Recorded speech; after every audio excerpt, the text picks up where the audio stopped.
Hello everyone, welcome back to the channel. Today we're taking a look at another action figure vehicle, and this is the Land Shark from the Masters of the Universe Origins line. And I'm very excited to have this in my collection, and very excited that Mattel decided to actually do vehicles for this toy line. I noticed that the general trend lately is for action figure companies to just make figures, and they don't have any vehicles, which is kind of a strange thing, very different from the way things were done even back in the 1990s and so forth. So yeah, so Mattel, in terms of their presentation on this toy line, the Origins line, they did vehicles, they did creatures, they did a huge play set. So they wanted to do a fully realized toy line. So that's very exciting, and I'm very excited to have this particular vehicle in my collection. It is the first of the Masters of the Universe vehicles that I have in my collection. So I was able to pick this up from Target online, and it was on sale, so I didn't really spend a fortune to actually get this vehicle. And I love the packaging. I think it looks fantastic.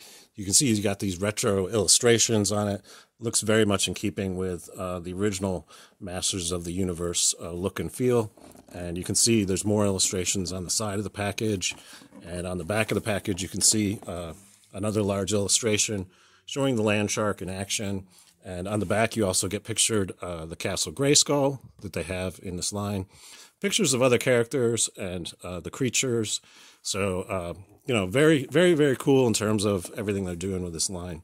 Another illustration here on this side of the package, too. So packaging looks great, and I'm anxious to get this out of the package so that we can take a look at the details up close. So stay tuned. Okay, so here we have the Land Shark out of the package now. And overall, I'm pretty happy with the overall look of this. You can see they gave it a very roomy kind of cockpit for figures to sit in. And you can see there's some sticker details here on the dashboard of it. Also, some more stickers and details here on the back. So that's very cool. These are articulated too. You can see these move up and down. So these little guns on the sides. So those look very cool. And there's also handles here where an action figure could grip on as they're driving the Land Shark. And in terms of the gimmick of this, you can see there's little wheels on the bottom of this. So as it's moving along, the shark mouth moves up and down. So you just have to push it along and you can see it. It does this little chomping action. So that's very cool. And yeah, I'm very excited about this. It's interesting, the teeth on this are sort of rubberized, so that means you could chomp down on an action figure without really damaging it too much. So that's a nice touch. They wanted to make sure that you know, you weren't going to damage any of the figures in your collection if they ended up in the mouth of the Land Shark. So very nice. And you can see inside of the mouth, the one interesting aspect of this is when you have an action figure in the seat, when the Land Shark's mouth opens, it has a tendency to sort of crush down inside of the cockpit. So I'm going to show you several different action figures that will fit in this vehicle, but the accommodation for the feet is limited by, you know, how much clearance you get once the Land Shark's mouth is open. So that's going to limit how many different kinds of action figures we can actually fit inside of this. Even though it's got that roomy compartment, the leg area is not that roomy. I mean, it's designed with the Origins line in mind, so you know, they designed it in such a way to accommodate those figures, not necessarily other ones. But we're going to test it out and see what kind of action figures will fit in this vehicle, and see what kind of compatibility there is with this, with other action figure lines. So here we have a bunch of action figures, and I want to test to see which ones of these will actually fit in the cockpit of the Land Shark. And obviously the ones that are intended to go in there are these Origins figures like Skeletor. So we just need to bend his legs, and I'm going to probably point his feet too, just so it'll clear the inside of the leg cavity. So as you can see, he can sit in there. His arms don't quite reach the handles though, unless you lean him forward. So that's a little unfortunate. I kind of wish they had designed that so that they were a little farther back, so that he could reach them better. So as you can see, it's a little too far away. So I'm guessing if you fiddled with it, you could get his hands on there. But yeah, that's a little bit of a design oversight in terms of the way the figure looks in there. The one I'm probably going to use as the driver for the Landshark is this Cronus figure, which came with the that 2-pack, the Target exclusive. So I think this will probably be the driver that I use for most of the time. He definitely looks the part in terms of being the driver for the Landshark. So that's very cool, and that'll be a good use for that figure.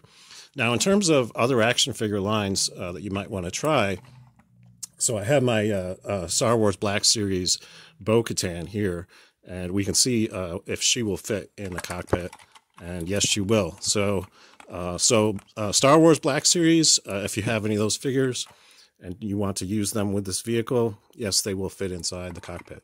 So that's very cool.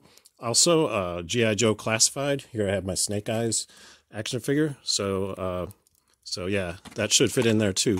So any of those figures that are done in 1/12 scale should be completely compatible with this vehicle. They all seem to fit in there just fine. So if you have Black Series, G.I. Joe Classified, or Marvel Legends, they should be completely compatible with the Landshark. So that's good news.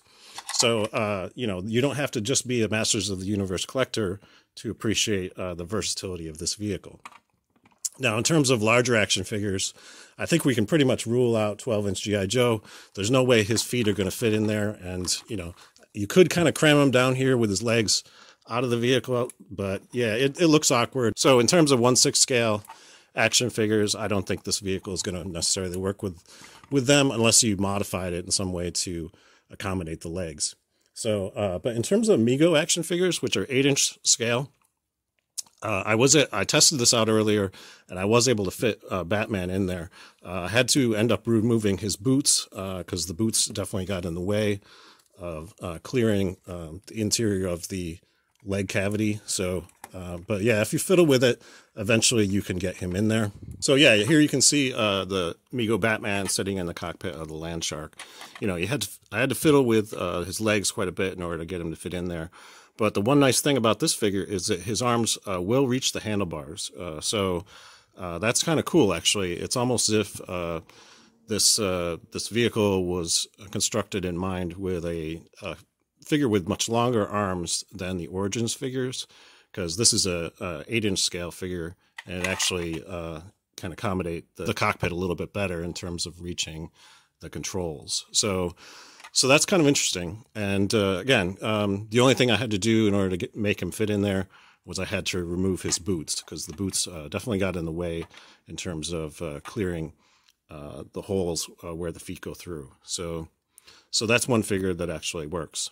So last but not least, I want to try to see if I can fit the body of the Revelation He-Man into the Landshark. And unfortunately, because of the boots on this, I don't think he's going to make it. I even tried off camera. I tried flipping his legs around backwards to try and get him in there. But again, just the way the boots are designed with this furry part here, it just won't clear getting inside of there. So unfortunately, even though he has the longer arms and could probably sit quite well in the cockpit, getting his legs in there just doesn't seem like it's going to happen. So sadly, not compatible with this particular figure. So that stinks. But it's possible there's other characters in the Revelation line that will fit in there.